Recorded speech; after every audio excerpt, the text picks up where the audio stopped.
মামা জীবনে তো চিপস মাখালেন, ভাজা মাখালেন, আজকে পপকর্ন মাখাবেন, ঠিক আছে? সুন্দর করে মাখাই দিবেন। মামা এই মাখানোটা তো আগে কোনদিন মাখাই কখনোই মাখাননি, আজকে সুন্দর করে মাখাবেন, দর্শক দেখে টাস্কি খেয়ে যাবে যে এভাবে কি মাখানো যায়। তাহলে এই নতুন জিনিস মাখালি তো মামা নিজের খাই আগে চেক করতে হবে মামা। আগে নিজে খান, দেখেন কেমন এটা।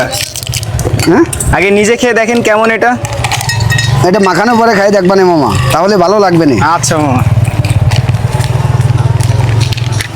হালকা একটু ভাজা একটু মিক্স দিয়ে দিই মামা, খুব ভালো লাগবে। যত মিক্স দেবেন তত টেস্ট বাড়বে। জি জি জি।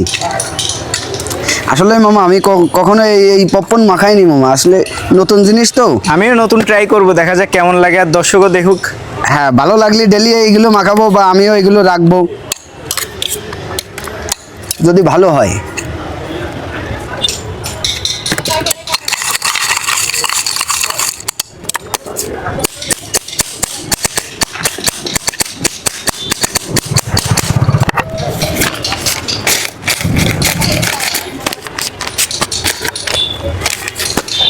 মামা এই যে তৈরি হয়ে গেছে। মামা তৈরি হয়ে গেছে। জি। দেখে তো মনে হচ্ছে চাইনিজ আইটেমের মতো। জি।